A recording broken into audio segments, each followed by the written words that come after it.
Hello, fellow aviators.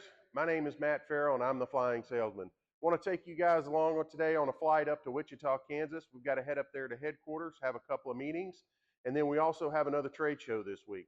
2 weeks ago, y'all came along with me to Daytona Beach, Florida for the Aircraft Electronics Association Eastern Regional. This week is the Central Regional. So I've got our trade show booth, got our luggage, so we're going to load up the airplane and head up to Wichita. You guys come along. Great things about the Cessna 210 is there's plenty of room for luggage. This is our trade show booth. It weighs about 40 pounds. No, it's not golf clubs. Looks like golf clubs, but that's just the bag that we carried in. Suitcase, backpack, all of our marketing materials, trade show giveaways, and all those items are in the tail of this airplane. Weight and balance, not a factor with this load. I can show you the numbers in the cockpit. I've run the weight and balance, calculated everything out. We got a full fuel load, plus me as the pilot, and we're good to go. Headed to Wichita. Come along.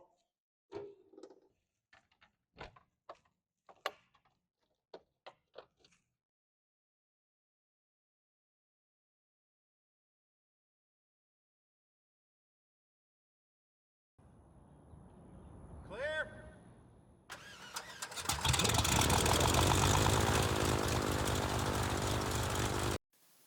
All right, fellow aviators, welcome back to the cockpit of the Cessna 210. Got a new view for you today. Got a camera in the back showing hopefully showing the cockpit. Got 90 degrees of my oil temperature. I like that to be up above 100, around 120, 125.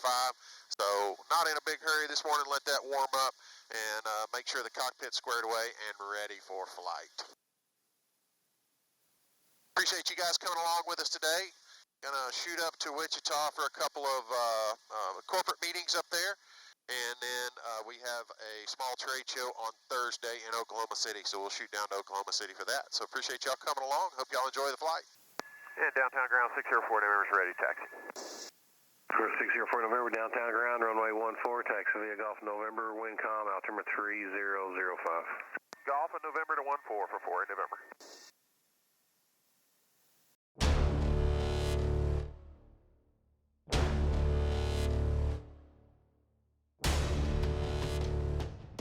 Downtown Tower Centurion 604 November is ready to go 14 November.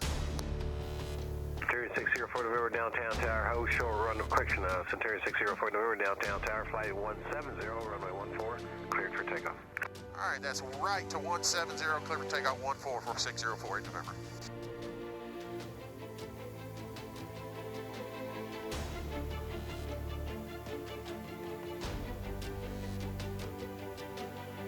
And you guys have seen it on at least one of my other videos.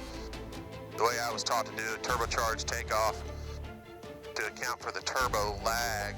Line up on the center line. Bring the power up to pressure altitude. There's 30 inches. Confirm engine instruments in the green. Hold that right rudder in there. Got some cool vapors coming off the prop this morning. That's pretty sweet. I hope that's on camera. And now we're going to accelerate to red line, red line.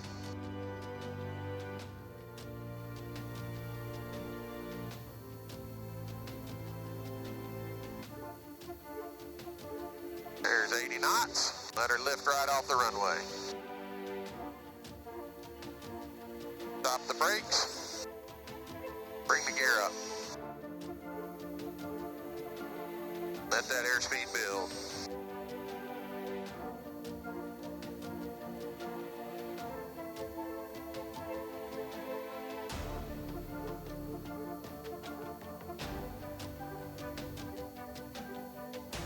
Over the river. Flaps coming up. November, contact Shreveport departure. 4 November's going to departure. Y'all have a great day. And turn into 170 on the nose. Pulling that power back. 30 inches of manifold pressure. 2,500 RPM. Right about there. And Shreveport departure Centurion 604 November's off downtown 1000, climbing for 2000, 170 on the nose.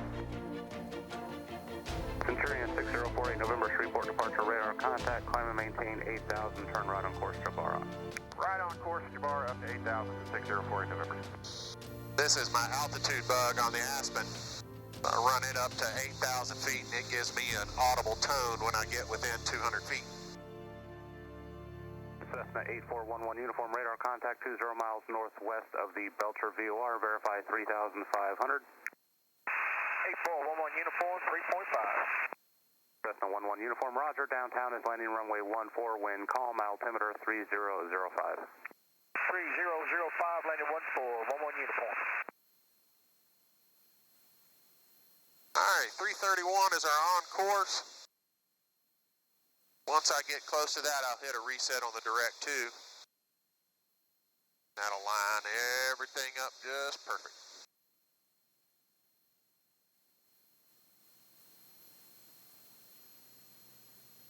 There's about 327 right there, so we'll hit direct 2, activate, and we reset. Got to come about 4 degrees right. Juliet Papa, descend and maintain 3,000. Now at this point, hit GPS steering, let George take over.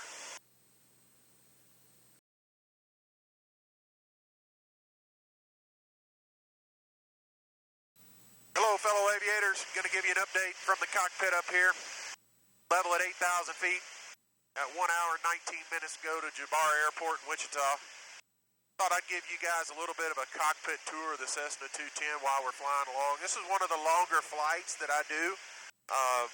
The airplane, for the way we use our mission profile, going to see customers and hopscotching my way as I do that, it makes most sense for the airplane to fly about an hour, hour and a half and stop.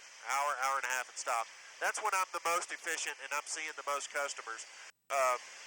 The big long legs like this, like I said, it doesn't happen very often.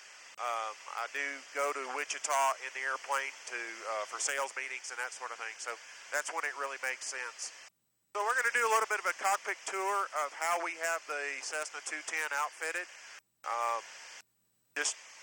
A lot of pilots are curious how airplanes are set up and what avionics systems you have. So I thought this would be a good time to do that. It's a little quiet on the radio, so maybe we can get that done. First thing that you probably see with the cockpit camera, you see I have an iPad mounted to a RAM mount on the yoke there. That gives me all my IFR and VFR charts, as well as my ADSB in, so I can see traffic and that sort of thing. So we got a United Airlines passing above us, 30,000 feet above us right now.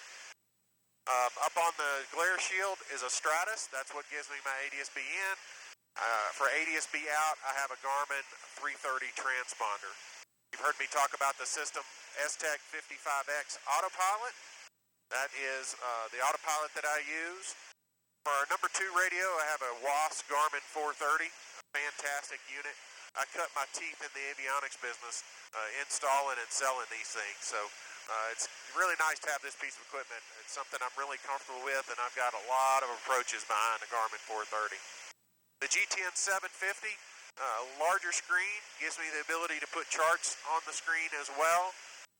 Above that, I have a PS Engineering audio panel. For a backup horizon, I have an AIM electromechanical gyro, and that is powered by a Mid-Continent 835 backup battery. I have a GI 106 as my number 2, so I have a glide slope and localizer indicator for my number 2.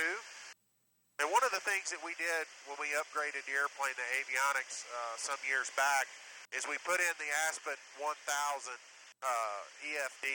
And one of the things that I really like about that package is me coming from a 6-pack airplane, the standard instruments with a standard scan.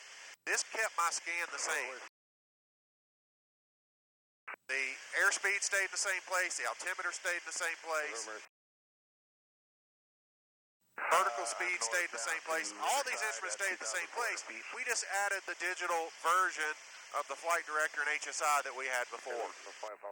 So that was a really good move for us. It was a really smooth transition for me, transitioning from a 6-pack airplane to a glass airplane. So from there, you've heard me talk about the engine analyzer. So we have done our leaning process, 101 degrees Ridge of peak. Next upgrade I'd like to make in the airplane is get digital engine instruments. I do have Electronics International oil pressure, oil temperature. Just so much better than the in-op gauges that you see over there. And eventually I'd like to see that upgraded. I had the original manifold pressure and fuel flow and the original RPM indicator. You can't see those because the iPad blocked those. And that's why you'll see me when I'm setting my power, I always look over and I look at that RPM gauge, make sure the power's set exactly where I want it to be. Airport, altitude. 27. So that's the instruments that we have in the 210. And it's a very, very nice airplane. What's your VFR cruise?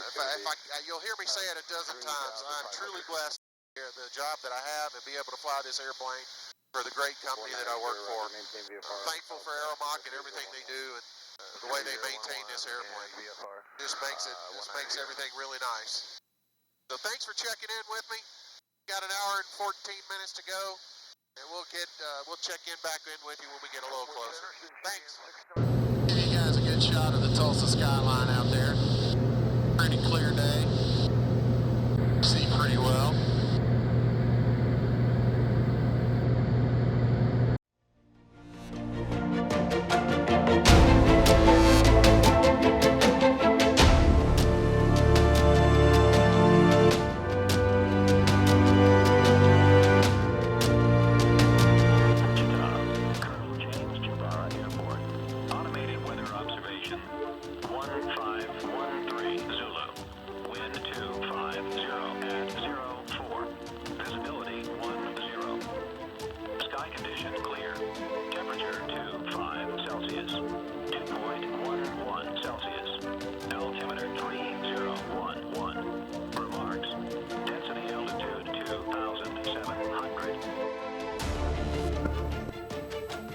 Wichita approach, Centurion 604, November 7000, descending for 6000. I have the information in your bar. Centurion 604, November, Wichita approach, maintain 4000, visual approach your bar airport. Down to 4000, we'll check a visual for 604 in November.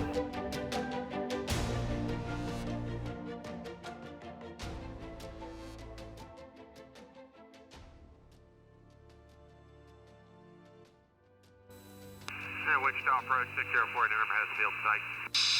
November 4, November, cleared visual approach to Bar Airport. Advise canceling IFR this frequency in the air, and the ground 134.8 frequency change is approved. All right, 4 November, I'll go ahead and cancel with you now. November 4, November, cancellation received. Thanks, have a great day. You too, bye. Turning right now. Turning right base for 18 Jabbar.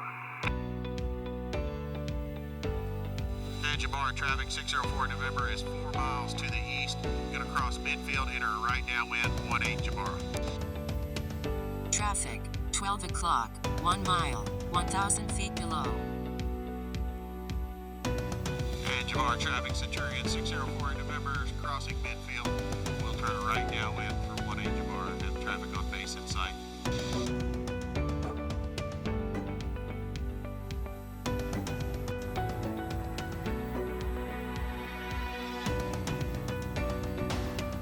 Jabbar traffic, Skyhawk 5087 kilo, turning right crosswind, 418, touch and go, Jabbar. Jabbar traffic 406, Echo Papa, down and clear of 18 Jabbar. We're still going short final 18 Jabbar. 1 o'clock, 2 miles, 200 feet below. And Jabbar, traffic 604 in November is extending downwind for traffic on the ILS. And Jabbar, traffic 647 Tango tells about 2 mile and a half final runway 18 on the ILS. And 4 in November has traffic inside, turning right base for 18. And Jabbar, traffic 604 in November, turning final 18 Jabbar. Traffic Skyhawk 406 Echo Papa, taxiing to WC ramp via Alpha. Jabbar. Jabbar. 1 mile final runway 18. Jabbar traffic downwind, midfield, and Jabbar. And Jabbar, traffic 604 in November, short final 18. Jabbar traffic, Skyhawk 5087 kilo is turning right base for 18, touch and go.